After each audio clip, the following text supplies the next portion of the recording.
माननीय सदस्यगण, मैं 18वें लोकसभा के सभी नवनिर्वाचित सदस्यों को बहुत बहुत बधाई और शुभकामनाएं देती हूँ। आप सभी यहाँ देश के मतदाताओं का विश्वास जीतकर आए हैं।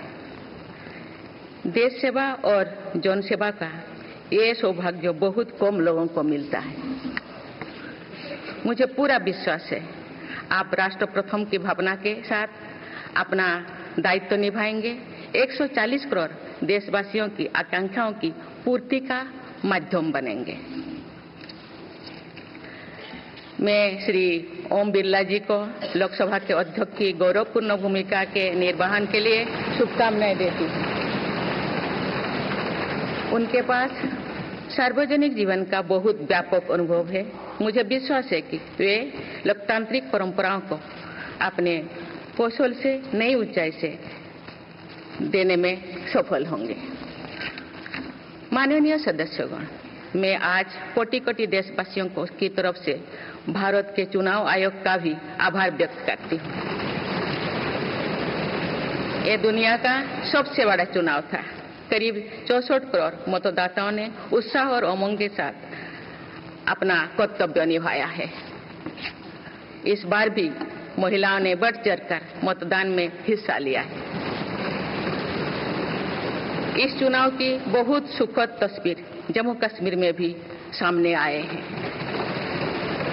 कश्मीर घाटी में वोटिंग के अनेक दशकों के रिकॉर्ड टूटे हैं। बीते 4 दशकों में कश्मीर में हमने बंद और हड़ताल के बीच कम मतदान का दौर ही देखा था। भारत के दुश्मन इसको वैश्विक मंचों पर जम्मू कश्मीर की राय के रूप में दुष्प्रचारित करते रहे, लेकिन इस बार कश्मीर घाटी ने देश और दुनिया में ऐसे हार ताकत को करारा जवाब दिया है। पहली बार इस लोकसभा चुनाव में घर पर जाकर भी मतदान कराया गया है। मैं लोकसभा चुनाव से जुड़ी हर कर्मी को सराहना करती हूं और अभिनंदन करती हूं। माननीय सदस्यगण, 2024 के लोकसभा चुनाव की चर्चा आज पूरी दुनिया में हो रही है। दुनिया देख रही है कि भारत के लोगों में लगातार तीसरी बार स्थिर और स्पष्ट बहुमत की सरकार बनाई है।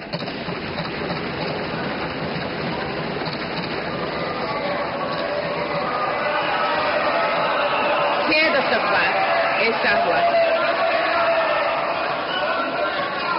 6 दशक बाद ऐसा हुआ है।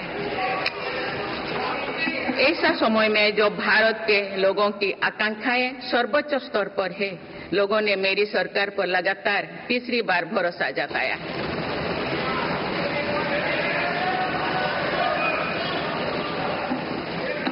भारत के लोगों को ये पूर्ण विश्वास है कि उनकी आकांक्षाएं सिर्फ मेरी सरकार ही पूरा कर सकती है।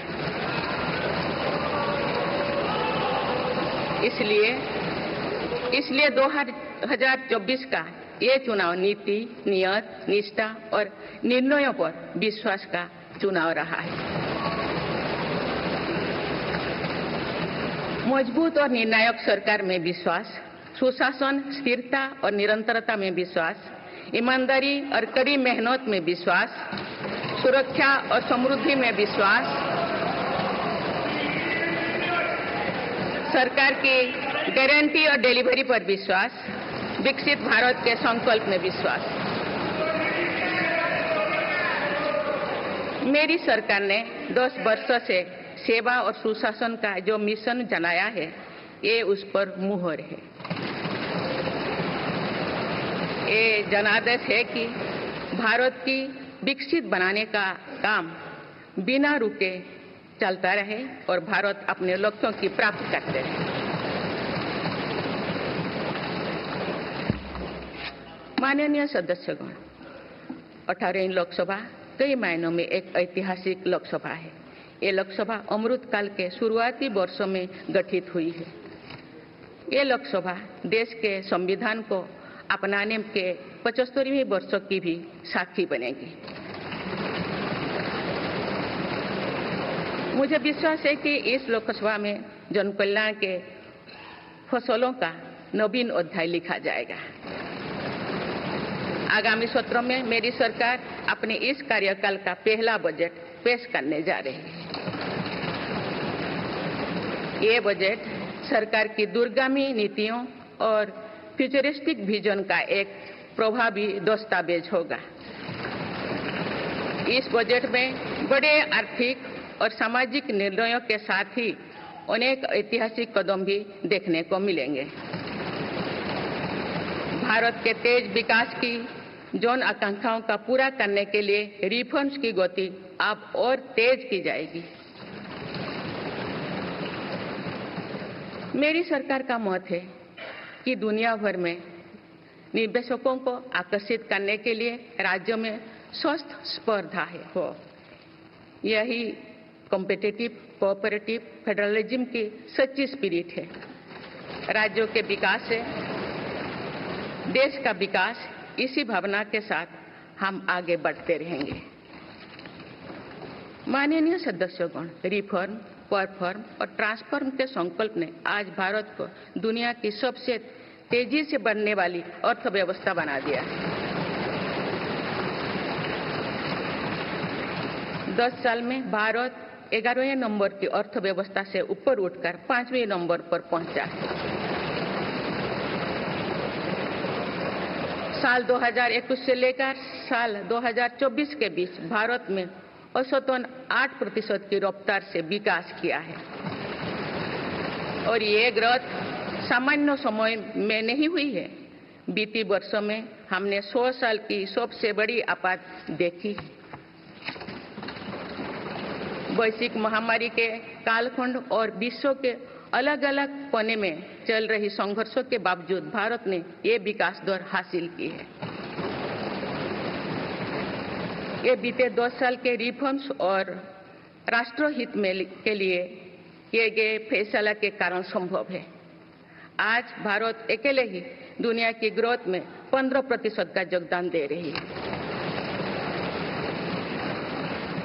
अब मेरी सरकार भारत को विश्व की तीसरे नंबर की इकोनॉमी बनाने में जुटी हुई है। इस लक्ष्य की प्राप्ति विकसित भारत की नींव को भी मजबूत करने में काम करेगी। माननीय सदस्यगण, मेरी सरकार अर्थव्यवस्था के तीनों स्तंभ मैन्युफैक्चरिंग, सर्विसेज और एग्रीकल्चर को बराबर महत्व दे रही है। PLI स्कीम्स और ईज ऑफ डूइंग बिजनेस से बड़े पैमाने पर निवेश और रोजगार के अवसर बढ़ रही है। पारंपरिक सेक्टर्स के साथ साथ सनराइज सेक्टर्स को भी मिशन मोड पर बढ़ावा दिया जा रहा है। चाहे सेमीकंडक्टर हो या सोलर हो, चाहे इलेक्ट्रिक व्हीकल हो या इलेक्ट्रॉनिक्स गुड्स हो, चाहे ग्रीन हाइड्रोजन हो या बैटरीज हो, चाहे एयरक्राफ्ट कैरियर्स हो या फाइटर जेट्स हो, भारत इन सब सेक्टर्स में अपना विस्तार कर रहा है। लॉजिस्टिक्स कॉस्ट को कम करने के लिए भी मेरी सरकार लगातार प्रयास कर रही है। सरकार सर्विस सेक्टर को भी मजबूत करने में जुटे हैं। आज IT से लेकर टूरिज्म तक, हेल्थ से लेकर वेलनेस तक हर सेक्टर में भारत लीडर बन रहा है और इससे बड़ी संख्या में रोजगार और स्वरोजगार के नए मौके बन रहे हैं। माननीय सदस्यगण, पिछले 10 वर्षों में मेरी सरकार द्वारा ग्रामीण अर्थव्यवस्था के हर पहलू पर बहुत जोर दिया गया है। गांव में कृषि आधारित उद्योगों, डेयरी और फिशरीज आधारित उद्योगों का विस्तार किया जा रहा है। इसमें भी सहकारिता को प्राथमिकता दी गई है। सरकार किसानों उत्पाद संघ, FPO और FACTS जैसे सरकारी संगठनों का एक बड़ा नेटवर्क बना रही है। छोटे किसानों की बड़ी समस्या भंडारण से जुड़े होती है, इसलिए मेरी सरकार ने सहकारिता क्षेत्र में दुनिया की सबसे बड़ी भंडारण योजना पर काम शुरू कर चुकी है। किसान अपने छोटे खर्चे पूरे करने के लिए इसके लिए PM किसान सम्मान निधि के तहत उन्हें 3,20,000 करोड़ रुपये से ज्यादा राशि दे सकते हैं। मेरी सरकार के नए कार्यकाल के शुरुआत दिनों से ही किसानों को 20,000 करोड़ रुपया से अधिक की राशि ट्रांसफर की जा चुकी है। सरकार ने खरीफ फसलों के लिए एमएसपी में भी रिकॉर्ड वृद्धि की है। माननीय सदस्यगण, आज का भारत अपनी वर्तमान जरूरतों को ध्यान में रखते हुए अपनी कृषि व्यवस्था में बदलाव कर रहा है। हम ज्यादा से ज्यादा आत्मनिर्भर हो और ज्यादा से ज्यादा निर्यात से किसानों की आमदनी बढ़े, इस सोच के साथ नीतियां बनाई गई है, निर्णय लिए गए हैं। जैसे भारत दलहन और तिलहन में दूसरे देशों पर निर्भरता कम करने के लिए देश के किसानों को हर संभव मदद दे रहे हैं। ग्लोबल मार्केट में किस तरह के फूड प्रोडक्ट की डिमांड ज्यादा है, इसके आधार पर नई रणनीति बनाई जा रही है। आजकल ऑर्गेनिक उत्पादों को लेकर दुनिया में डिमांड तेजी से बढ़ रही है। भारत के किसानों के पास इस डिमांड को पूरा करने के पूरा भरपूर क्षमता है। इसलिए सरकार प्राकृतिक खेती और इससे जुड़ी उत्पादों की सप्लाई चेन को सशक्त कर रही है। ऐसे प्रयासों से किसानों का खेती पर होने वाला खर्च भी कम होगा और उनकी आय भी और बढ़ेगी। माननीय सदस्यगण, आज का भारत दुनिया की चुनौतियां बढ़ाने के लिए नहीं, बल्कि दुनिया को समाधान देने के लिए माना जाता है। विश्व बंधु के तौर पर भारत ने अनेक वैश्विक समस्याओं के समाधान को लेकर पहल की है। जलवायु परिवर्तन से लेकर खाद्य सुरक्षा तक, पोषण से लेकर सस्टेनेबल एग्रीकल्चर तक हम अनेक समाधान दे रहे हैं। हमारे मोटे अनाज श्री अन्न की पहुंच सुपर फूड के तौर पर दुनिया के कोने कोने में हो, इसके लिए भी अभियान चल रहा है। भारत की पहल पर पूरी दुनिया ने वर्ष 2023 में इंटरनेशनल मिलेट्स ईयर मनाया है। आपने देखा है, हाल ही में पूरी दुनिया ने अंतर्राष्ट्रीय योग दिवस भी मनाया है। भारत की इस महान परंपरा की प्रतिष्ठा विश्व में लगातार बढ़ रही है। योग और आयुष को बढ़ावा देकर भारत एक स्वस्थ विश्व के निर्माण में मदद कर रही है। मेरी सरकार ने रिन्यूएबल एनर्जी क्षमता भी कई गुना बढ़ाई है। हम जलवायु से जुड़े लक्ष्यों को निर्धारित समय से पहले प्राप्त करने की दिशा दिखा रहा है। नेट जीरो के लिए आज भारत के प्रयास कई दूसरे देशों को प्रेरित कर रहे हैं। इंटरनेशनल सोलर अलायंस जैसे पहल पर आज रिकॉर्ड संख्या में दुनिया के देश हमारे साथ जुड़े हैं। माननीय सदस्यगण, आने वाला समय ग्रीन एरा यानी हरित युग का है। मेरी सरकार इसके लिए भी हर जरूरी कदम उठा रही है। हम हरित उद्योगों पर निवेश बढ़ा रहे हैं, जिससे ग्रीन जॉब्स भी बढ़े हैं। ग्रीन एनर्जी हो या फिर ग्रीन मोबिलिटी, हर मोर्चे पर हम बड़े लक्ष्यों के साथ काम कर रहे हैं। मेरी सरकार अपने शहरों को दुनिया के बेहतरीन लिविंग स्पेस बनाने के लिए भी प्रतिबद्ध है। प्रदूषण से मुक्त, साफ सुथरे और सुविधा युक्त शहरों में रहना भारत के नागरिकों का हक है। विशेष रूप से छोटी शहरें और कस्बे में बीते 10 वर्षों से अभूतपूर्व निवेश किया गया है। भारत में आज दुनिया का तीसरे सबसे बड़ा डोमेस्टिक एविएशन मार्केट है। अप्रैल 2014 में भारत में सिर्फ 209 एयरलाइन रूट्स थे। अप्रैल 2024 में इनकी संख्या बढ़कर 605 हो गया है। हवाई यात्रा में हो रहे इस विस्तार का सीधा लाभ टियर 2, टियर 3 शहरों को हो रहा है। 10 वर्षों में देश के 21 शहरों तक मेट्रो सुविधाएं पहुंची है। वंदे मेट्रो जैसे कई योजनाएं पर काम चल रही है। भारत का पब्लिक ट्रांसपोर्ट दुनिया में बेहतरीन हो, इस लक्ष्य के साथ मेरी सरकार काम कर रही है। माननीय सदस्यगण, मेरा सरकार इन आधुनिक मापदंड पर काम कर रही है, जिससे भारत विकसित देश के सामने बराबरी से खड़े हो सके। इंफ्रास्ट्रक्चर का विकास इस दिशा में बदलते भारत की नई तस्वीर के रूप में उभारा है। मेरी सरकार ने 10 वर्षों में पीएम ग्रामीण सड़क योजना के तहत गांव में 3,80,000 किलोमीटर से ज्यादा सड़कें बनाई। आज भारत में नेशनल हाईवेज और एक्सप्रेसवेज का जाल बिछ रहा है। नेशनल हाईवेज बनाने की गति में भी 2 गुनी से अधिक की वृद्धि हुई है। अहमदाबाद मुंबई के बीच हाई स्पीड रेल इकोसिस्टम का निर्माण कार्य भी तेजी से आगे बढ़ रहे हैं। मेरी सरकार ने उत्तर, दक्षिण और पूर्वी भारत के बुलेट ट्रेन कॉरिडोर्स के लिए फिजिबिलिटी स्टडीज शुरू करने का फैसला किया है। पहली बार देश में अंतर्देशीय जलमार्गों के विकास पर इतने व्यापक रूप से काम शुरू हुआ है। इसका बड़ा लाभ नॉर्थ ईस्ट को होगा।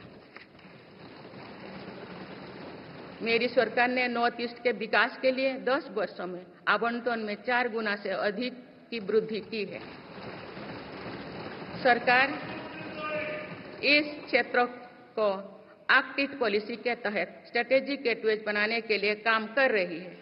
नॉर्थ ईस्ट में हर तरह की कनेक्टिविटी का बढ़ाया जा रहा है। शिक्षा, स्वास्थ्य, पर्यटन, रोजगार, हर क्षेत्र में विकास कार्यों को आगे बढ़ाया जा रहा है।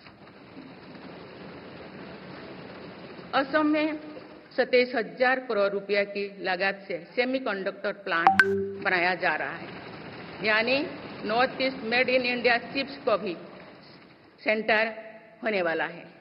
मेरी सरकार नॉर्थ ईस्ट में स्थायी शांति के लिए निरंतर काम कर रही है। पिछले इस 10 वर्षों में अनेक पुराने विवादों को हल किया गया, अनेक अहम समझौते हुई है। नॉर्थ ईस्ट में अशांत क्षेत्रों में तेज विकास करके चरणबद्ध तरीके से अफवाह हटाने का काम भी जारी है। देश के हर क्षेत्र में विकास के ये नए आयाम भारत के भविष्य का उद्घोष कर रहे हैं। माननीय सदस्य, वुमेन लेड डेवलपमेंट के लिए समर्पित मेरी सरकार ने महिला सशक्तिकरण के एक नई युग की शुरुआत की है। देश की नारी शक्ति लंबे समय तक लोकसभा और विधानसभा में अधिक भागीदारी की मांग कर रही थी। आप उनके पास नारी शक्ति बंधन अधिनियम की ताकत है। सरकार की योजनाओं की वजह से पिछले 1 दशक में महिलाओं का आर्थिक सामर्थ्य बढ़ा है। आप जानते हैं कि बीते 10 वर्षों में बने 4 करोड़ पीएम आवास में से ज्यादातर महिलाओं के नाम ही आवंटित हुई है। आप तीसरी कार्यकाल के शुरुआत में ही सरकार ने 3 करोड़ नए घर बनाने की स्वीकृति दे दी है। इनमें से भी अधिकतर घर महिलाओं के नाम पर ही आवंटित होंगे। बीते 10 वर्षों में 10 करोड़ महिलाएं सेल्फ हेल्प ग्रुप्स से जुड़े हैं। मेरी सरकार ने 3 करोड़ महिलाओं को लखपति दीदी बनाने के लिए व्यापक अभियान चलाए हैं। इसके लिए सेल्फ हेल्प ग्रुप्स को आर्थिक मदद भी बढ़ाई जा रही है। सरकार का प्रयास है कि महिलाओं का कौशल बढ़े, कमाई के साधन बढ़े और उनका सम्मान भी बढ़े। नमो ड्रोन दीदी योजना इस लक्ष्य की पूर्ति में सहायक बन रही है। इस योजना के तहत हजारों सेल्फ हेल्प ग्रुप्स की महिलाओं को ड्रोन दिए जा रहे हैं। ड्रोन पायलट बनने की ट्रेनिंग भी दी जा रही है। मेरी सरकार ने हाल ही में कृषि खेती सखी कार्यक्रम भी शुरू किया है। इसके तहत अभी तक सेल्फ हेल्प ग्रुप्स की 30,000 महिलाओं को कृषि सखी के रूप में प्रमाण पत्र दिए गए हैं। कृषि सखियों को आधुनिक खेती की टेक्निक में प्रशिक्षण किया जा रहा है ताकि वे कृषि को और आधुनिक बनाने में किसानों की मदद कर सकें।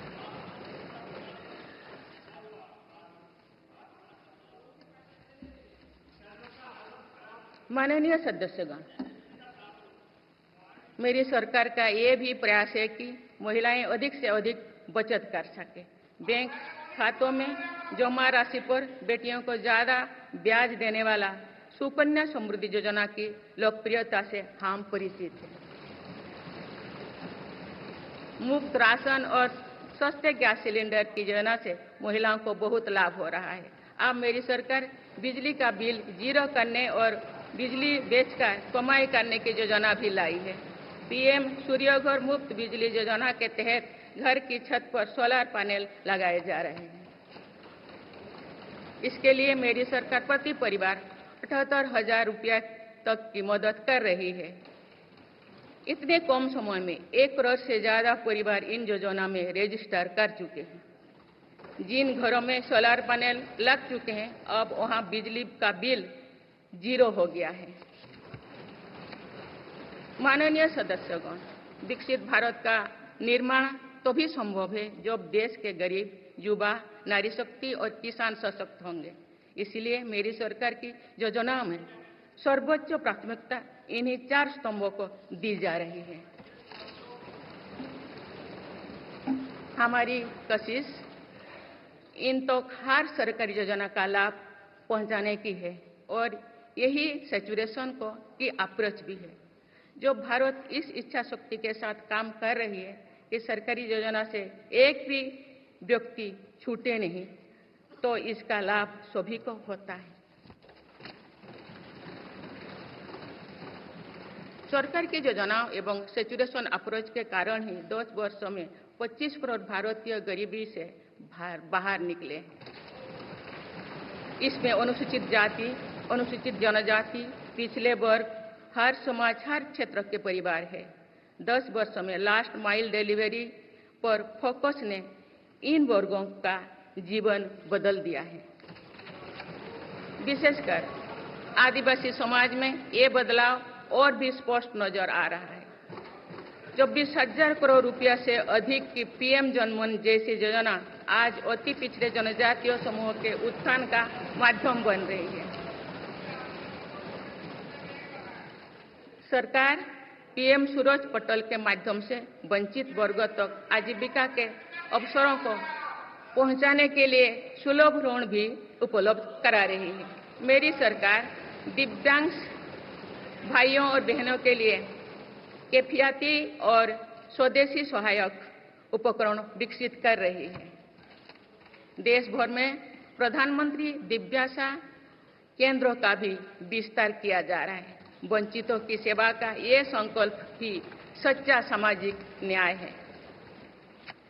माननीय सदस्यगण, देश की श्रम शक्ति के सम्मान के लिए श्रमिक बंधुओं का कल्याण और सशक्तिकरण मेरी सरकार की प्राथमिकता है। मेरी सरकार श्रमिकों के लिए सामाजिक सुरक्षा योजनाओं को एकीकृत कर रही है। डिजिटल इंडिया तथा डाकघरों के नेटवर्क का उपयोग करके दुर्घटना और जीवन बीमा के कवरेज को बढ़ाने का काम हो रहा है। पीएम स्वनिधि का विस्तार किया जाएगा और ग्रामीणों और सेमी अर्बन क्षेत्रों के रेहड़ी पटरी वाले भाइयों बहनों को भी इसके दायरे में लाया जाएगा। माननीय सदस्यगण, बाबा साहेब डॉक्टर भीमराव अंबेडकर का मानना था कि किसी भी समाज की प्रगति समाज के निचले तबके की प्रगति पर निर्भर करती है। पिछले 10 वर्षों में राष्ट्र की उपलब्धियों और विकास का आधार गरीब का सशक्तिकरण रहा है। मेरी सरकार ने पहली बार गरीब को ये एहसास करवाया कि सरकार उनकी सेवा में है। कोरोना के कठिन समय में सरकार ने 80 करोड़ लोगों को मुफ्त राशन देने के लिए पीएम गरीब कल्याण अन्न योजना शुरू की। इस योजना का लाभ उन परिवारों को भी मिल रहा है जो गरीबी से बाहर निकले हैं, ताकि उनके कदम वापस पीछे ना जाए। स्वच्छ भारत अभियान में भी गरीब के जीवन की गरिमा से लेकर उसके स्वास्थ्य तक का राष्ट्रीय महत्व का विषय बनाया है। पहली बार देश में करोड़ों गरीबों के लिए शौचालय बनाया गया है। ये प्रयास हमें आश्वस्त करते हैं कि देश आज महात्मा गांधी के आदर्शों का सच्चे अर्थों में अनुसरण कर रहा है। मेरी सरकार 55 करोड़ लाभार्थियों को आयुष्मान भारत योजना के तहत मुफ्त स्वास्थ्य सेवाएं भी उपलब्ध करवाए हैं। देश में 25,000 जन औषधि केंद्रों को खोलने का काम भी तेजी से चल रहा है। आप इस क्षेत्र में सरकार एक और निर्णय लेने जा रही है। आप आयुष्मान भारत योजना के तहत मुफ्त इलाज का लाभ 70 वर्ष से अधिक उम्र के सभी बुजुर्गों को भी मिलेगा। माननीय सदस्यगण, अक्सर विरोधपूर्वक मानसिकता और संकीर्ण स्वार्थ के कारण लोकतंत्र की मूल भावना का बहुत अहित हुआ है। इसका प्रभाव संसदीय प्रणाली पर भी पड़ता है और देश की विकास यात्रा पर भी पड़ता है। देश में कई दशकों तक अस्थिर सरकार के दौर में कई सरकारें चाहते हुए भी ना रिफॉर्म कर पाए और ना ही आवश्यक निर्णय ले पाए। भारत की जनता ने निर्णायक बनकर इस स्थिति को बदला है। बीते 10 वर्षों में ऐसे अनेक रिफॉर्म्स हुई है जिनका बहुत लाभ देश को आज मिल रहा है।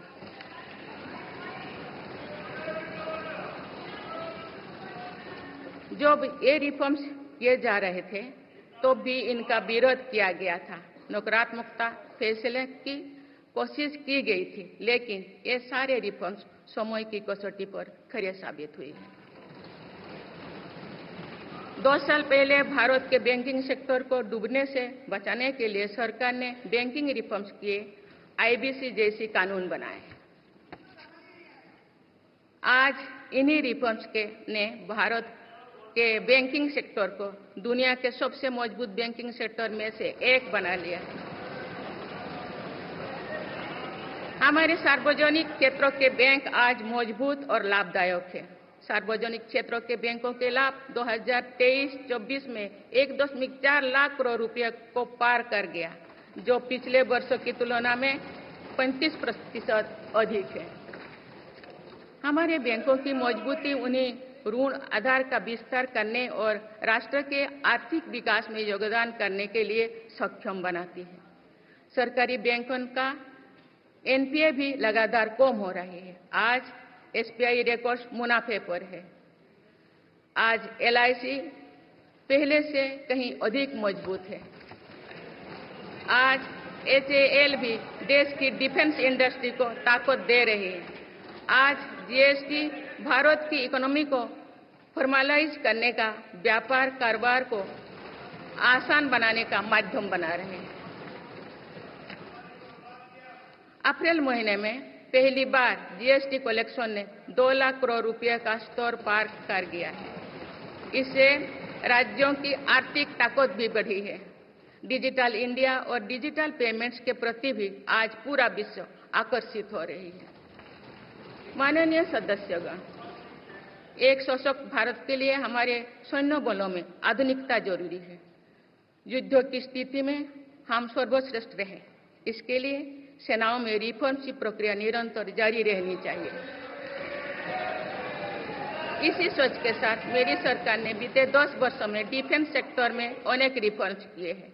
जीडीएस जैसे रिफॉर्म्स ने हमारी सेनाओं को नई मजबूती दी है। मेरी सरकार ने डिफेंस सेक्टर को आत्मनिर्भर बनाने के कई महत्वपूर्ण कदम उठाए हैं। ऑर्डिनेंस फैक्ट्रीज के रिफॉर्म से डिफेंस सेक्टर को बहुत लाभ हुआ है। 40 से अधिक ऑर्डिनेंस फैक्ट्रीज को 7 निगमों में संगठित करने से उनकी क्षमता और दक्षता दोनों बढ़ी है। ऐसे ही रिफॉर्म्स के कारण भारत आज 1 लाख करोड़ रुपए से अधिक की डिफेंस मैन्युफैक्चरिंग कर रहा है। पिछले एक दशक में हमारे डिफेंस एक्सपोर्ट 18 गुना अधिक होकर 21,000 करोड़ रुपया तक पहुंच चुका है। फिलीपींस के साथ ब्रह्मोस मिसाइल का रक्षा सौदा डिफेंस एक्सपोर्ट के क्षेत्र में भारत की पहचान मजबूत कर रहा है। सरकार ने युवाओं और उनके स्टार्टअप्स को बढ़ावा देकर आत्मनिर्भर डिफेंस सेक्टर की मजबूत नींव तैयार की है। मेरी सरकार उत्तर प्रदेश और तमिलनाडु में 2 डिफेंस कॉरिडोर्स भी विकसित कर रही है।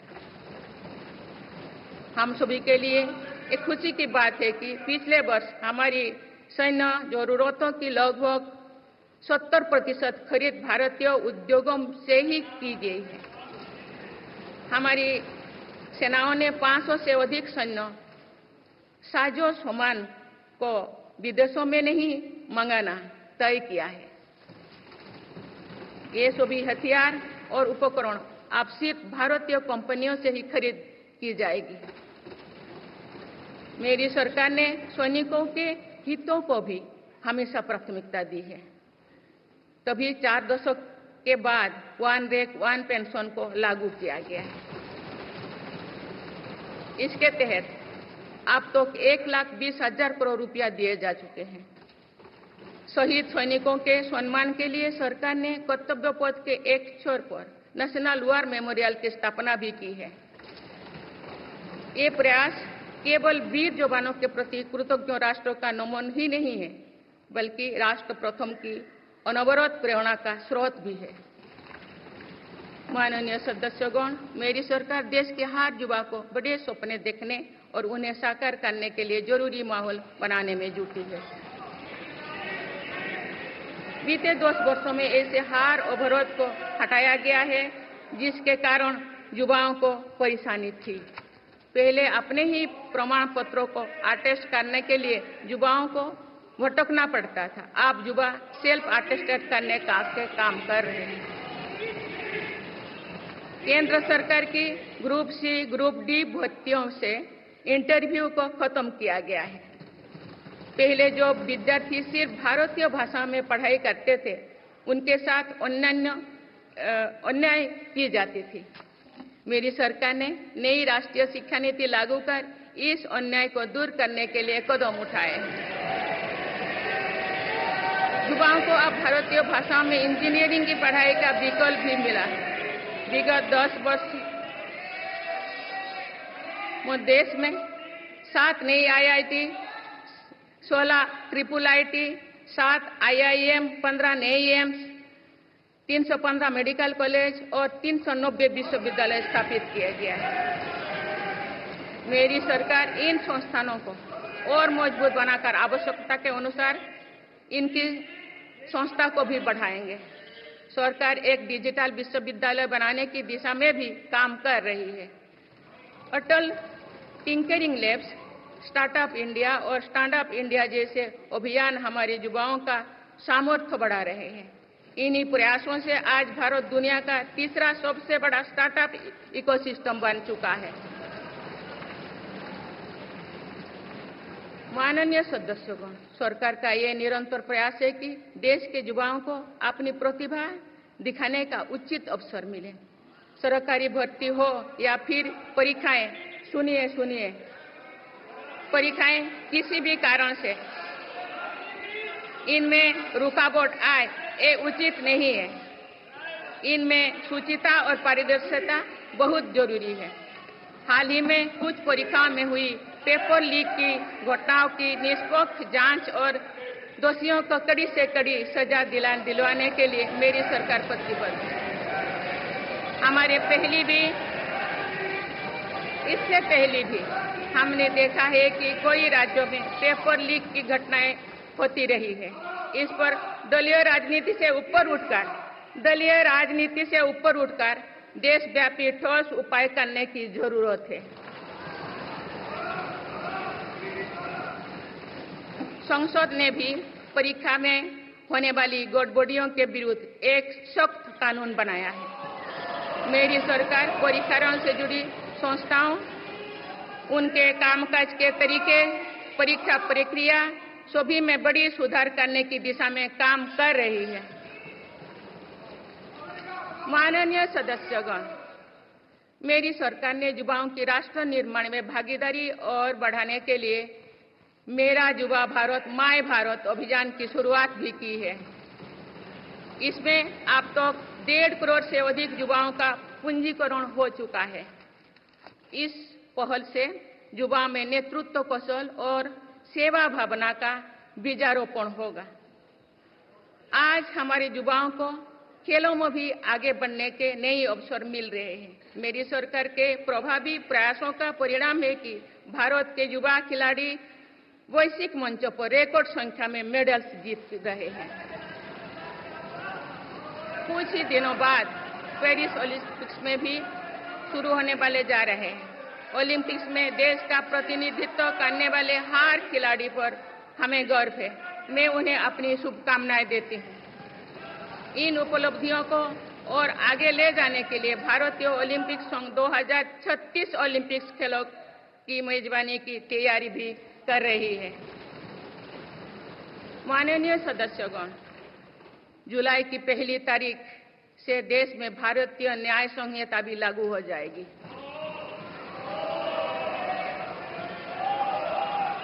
अंग्रेजी राज में गुलामों को दौड़ देने की मानसिकता थी। दुर्भाग्य से आजादी के अनेक दशकों तक गुलामी के दौर की यही दंड व्यवस्था चलती रही।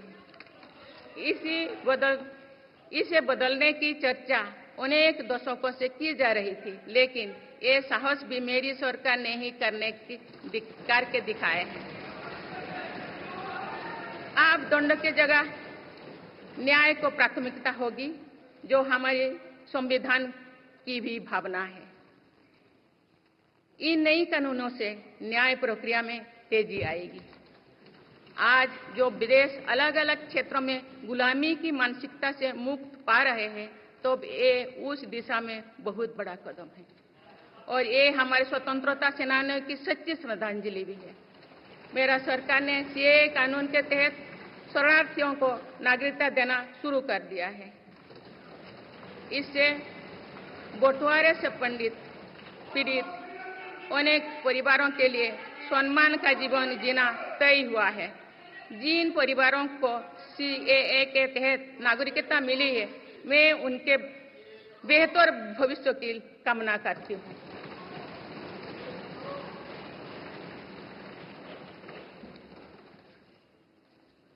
माननीय सदस्यगण, मेरी सरकार भविष्य निर्माण के प्रयासों के साथ ही भारतीय संस्कृति के वैभव और विरासत को फिर से स्थापित कर रही है। हाल में नालंदा यूनिवर्सिटी के भव्य कैंपस के रूप में इसमें एक नया अध्याय जुड़ा है। नालंदा सिर्फ एक यूनिवर्सिटी मात्र नहीं थी, बल्कि ये वैश्विक ज्ञान केंद्र के रूप में भारत के गौरवशाली अतीत का प्रमाण थी। मुझे विश्वास है कि नई नालंदा यूनिवर्सिटी भारत को ग्लोबल नॉलेज हब बनाने में सहायक सिद्ध होगी। मेरी सरकार का ये प्रयास है कि भावी पीढ़ियों को हजारों वर्षों की हमारी विरासत प्रेरणा देती है। इसलिए पूरे देश में तीर्थस्थलों को, आस्था और आध्यात्म के केंद्रों को सजाया संवारा जा रहा है। माननीय सदस्यगण, मेरी सरकार विकास के साथ ही विरासत पर भी उतना ही गर्व करते हुए काम कर रही है। विरासत पर गर्व का ये संकल्प आज अनुसूचित जाति, अनुसूचित जनजाति, वंचित वर्ग और सर्व समाज के गौरव का प्रतीक बन रहा है। मेरी सरकार ने भगवान बिरसा मुंडा के जन्म दिवस को जनजातीय गौरव दिवस के रूप में मनाने की शुरुआत की है। अब अगले वर्ष भगवान बिरसा मुंडा की 150वीं जयंती के पूरे देश में धूमधाम से मनाया जाएगा। देश रानी दुर्गावती की 500वीं जयंती को भी व्यापक स्तर पर मना रहा है। पिछले महीने ही देश ने रानी अहिल्याबाई होलकर की 300वीं जयंती का साल भर चलने वाला महोत्सव भी शुरू किया गया। इससे पहले सरकार गुरु नानक देव जी का 550वां और गुरु गोविंद सिंह जी का 350वां प्रकाश पर्व भी धूमधाम से मना चुके हैं। एक भारत श्रेष्ठ भारत के भाव से काशी तमिल संगमम, सौराष्ट्र तमिल संगमम जैसी उत्सवों की परिपाटी भी मेरी ही सरकार ने शुरू की है। इन आयोजनों से हमारी नई पीढ़ियों को राष्ट्र निर्माण की प्रेरणा मिलती है और राष्ट्र पर गौरव का भाव और मजबूत होता है। माननीय सदस्यगण, हमारी सफलताएं हमारी साझी धरोहर है, इसीलिए उन्हें अपनाने में संकोच नहीं, स्वाभिमान होना चाहिए। आज अनेक सेक्टर्स में भारत बहुत अच्छा प्रदर्शन कर रहा है। ये उपलब्धियां हमें हमारी प्रगति और सफलताओं पर गर्व करने की अपार अवसर देती है। जो भारत डिजिटल पेमेंट्स के मामले में दुनिया में अच्छा प्रदर्शन करता है, तो हमें गौरव होना चाहिए। जो भारत के वैज्ञानिक चंद्रयान को चंद्रमा के दक्षिणी ध्रुव पर सफलता से उतारते हैं तो हमें गौरव होना चाहिए। जो भारत दुनिया की सबसे तेज बढ़ती इकोनॉमी बनता है तो हमें गौरव होना चाहिए। जो भारत इतना बड़ा चुनाव अभियान बिना बड़ी हिंसा और अराजकता से पूरा कराए तो भी हमें गौरव होना चाहिए। आज पूरा विश्व हमें मदर ऑफ डेमोक्रेसी के रूप में सम्मान देता है। भारत के लोगों ने हमेशा लोकतंत्र के प्रति अपना पूर्ण विश्वास प्रकट किया है। चुनाव से जुड़ी संस्थाओं पर पूरा भरोसा जताया है। स्वस्थ लोकतंत्र को बनाए रखने के लिए हमें इस विश्वास को सुदृढ़ कर रखना है, इसकी रक्षा भी करना है। हमें याद रखना होगा, लोकतांत्रिक संस्थाओं और चुनावी प्रक्रिया पर लोगों के विश्वास को चोट पहुंचाना उसी डाल को काटना जैसे जिस पर हम सब बैठे हैं।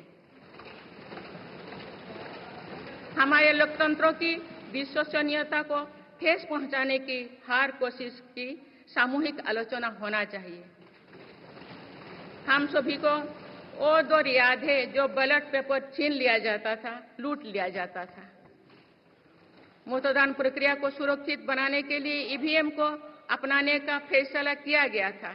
पिछले कई दशकों में ईवीएम में सुप्रीम कोर्ट से लेकर जनता की अदालत तक हर कसौटी को पार किया है। माननीय सदस्यगण, मैं आप सभी सदस्यों से अपनी कुछ और चिंताएं भी साझा करना चाहती हूँ। मैं चाहूंगी कि आप सभी इन विषयों पर चिंतन मनन करके इन विषयों पर ठोस और सकारात्मक परिणाम देश को दें। आज की संचार क्रांति के युग है में विघटनकारी ताकतें लोकतंत्र को कमजोर करने और समाज में दरार डालने की साजिश रच रहे हैं। ये ताकतें देश के भीतर भी है और देश के बाहर भी संचालित हो रहे हैं। इसके द्वारा अफवाह फैलाने का, जनता को भ्रम में डालने का, मिस इन्फॉर्मेशन का सहारा लिया जा रहा है। इस स्थिति को ऐसे ही बेरोक टोक नहीं चलने दिया जा सकता है। आज के समय में टेक्नोलॉजी हर दिन और उन्नत हो रही है। ऐसे में मानवता के विरुद्ध इनका गलत उपयोग बहुत घातक है। भारत ने विश्व मंच पर भी इन चिंताओं को प्रकट किया है और एक ग्लोबल फ्रेमवर्क की वकालत की है। हम सभी का दायित्व है कि इन प्रवृत्ति को रोकें, इस चुनौती से निपटने के लिए नए रास्ते खोजें। माननीय सदस्यगण, 21वीं सदी के इस तीसरे दशक में आज ग्लोबल ऑर्डर एक नया शक्ल ले रहा है। मेरी सरकार के प्रयासों से आज भारत विश्व बंधु के रूप में दुनिया को नया भरोसा दे रही है। मानव केंद्रित अप्रोच रखने की वजह से भारत आज किसी भी संकट के समय फास्ट रेस्पॉन्डर और ग्लोबल साउथ की बुलंद आवाज बना है। कोरोना का महासंकट हो, भूकंप जैसी कोई त्रासदी हो या फिर युद्धों की स्थितियां, भारत मानवता को बचाने में आगे रहा है।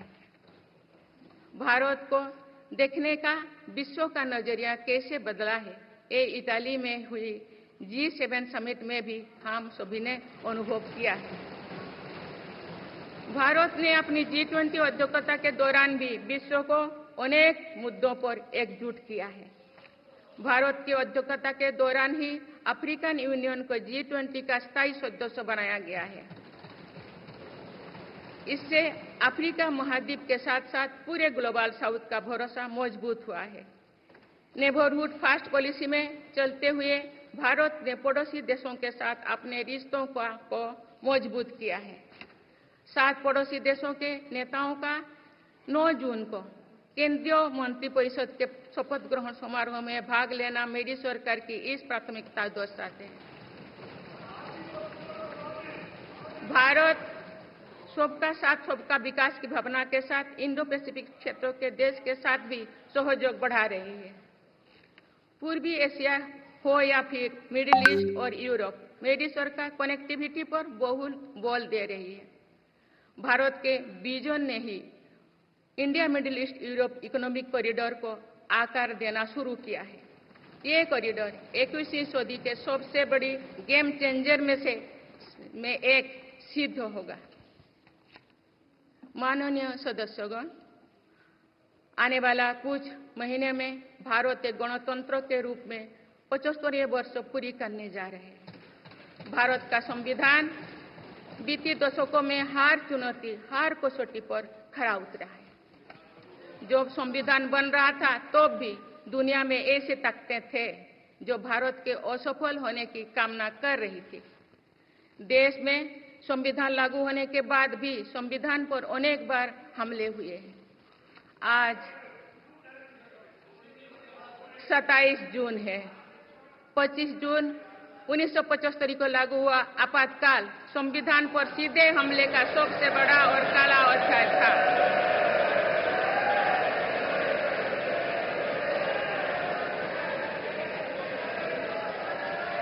तो पूरे देश में हाहाकार मच गया था, लेकिन ऐसी असंवैधानिक ताकतों पर देश ने विजय प्राप्त करके दिखाया, क्योंकि भारत के मूल में गणतंत्र की परंपराएं रही है। मेरी सरकार भी भारत के संविधान को सिर्फ राजकाज का माध्यम भर नहीं मानती, बल्कि हमारा संविधान जन चेतना का हिस्सा हो, इसके लिए हम प्रयास कर रहे हैं। इसी ध्येय के साथ मेरी सरकार ने 26 नवंबर को संविधान दिवस के रूप में मानना शुरू किया है। आप भारत के उस भूभाग हमारे जम्मू कश्मीर में भी संविधान पूरी तरह लागू हो गया है, जहां आर्टिकल 370 की वजह से स्थितियां कुछ और थी। माननीय सदस्यगण, राष्ट्र की उपलब्धियों के निर्धारण इस बात से होता है कि हम अपने दायित्वों का निर्वहन कितनी निष्ठा से कर रहे हैं। 18वीं लोकसभा में कई नए सदस्य पहली बार संसदीय प्रणाली का हिस्सा बने हैं। पुराने सदस्य भी नए उत्साह के साथ आए हैं। आप सभी जानते हैं कि आज का समय हर प्रकार से भारत के लिए बहुत अनुकूल है। आने वाले वर्षों में भारत की सरकार और संसद का क्या निर्णय लेती है, क्या नीतियां बनाती है, इस पर पूरा विश्व की नजर है। इस अनुकूल समय का अधिक से अधिक लाभ देश को मिले, ये दायित्व सरकार के साथ साथ संसद के हर सदस्यों का भी होना चाहिए। पिछले 10 वर्षों में जो रिफॉर्म्स हुई है, जो नया आत्मविश्वास देश में आया है, इससे हम विकसित भारत बनाने के लिए नई गति प्राप्त कर चुके हैं। हम सभी को ये हमेशा ध्यान रखना है कि विकसित भारत का निर्माण देश के हर नागरिक की आकांक्षा है, संकल्प भी है। इस संकल्प की सिद्धि में अवरोध पैदा ना हो, ये हम सभी का दायित्व है भी, कर्तव्य भी है। नीतियों का विरोध और संसदीय कामकाज का विरोध दो भिन्न बातें हैं। जब संसद सुचारू रूप से चलती है, जब यहाँ स्वस्थ चर्चा परिचर्चा होती है, जब दूरगामी निर्णय होते हैं, तब लोगों का विश्वास सिर्फ सरकार ही नहीं, पूरी व्यवस्था पर बनता है। इसीलिए मुझे भरोसा है कि संसद के पल पल का सदुपयोग होगा, जनहित को प्राथमिकता मिलेगा। माननीय सदस्यगण, हमारे वेदों में हमारे ऋषियों ने हमें कुछ नीति बाणी दिए हैं, जैसे कि समान मंत्र हो समिति ही समानी की प्रेरणा दी है। अर्थात हम एक समान विचार और लक्ष्य लेकर एक साथ काम करें, यही इस संसद की मूल भावना है। इसलिए जब भारत तीसरी नंबर की इकोनॉमी बनेगा तो देश की इस सफलता में आपकी भी सहभागिता होगी। हम जब 2027 में आजादी की शताब्दी का उत्सव विकसित भारत के रूप में मनाएंगे, तो इस पीढ़ी को भी श्रेय मिलेगा। आज हमारे युवाओं में जो सामर्थ्य है, आज हमारे संकल्प में जो निष्ठा है, हमारी जो असंभव सी लगने वाली उपलब्धियां हैं, ये इस बात का प्रमाण है कि आने वाला दौर भारत का दौर है। ये सदी भारत की सदी है और इसका प्रभाव आने वाली 1000 वर्षों तक रहेगा। आइए हम सब मिलकर पूर्ण कर्तव्यनिष्ठा के साथ राष्ट्रीय संकल्पों की सिद्धि में जुट जाएं, विकसित भारत बनाएं। आप सभी को मेरा बहुत बहुत बहुत शुभकामनाएं। धन्यवाद। जय हिंद, जय भारत।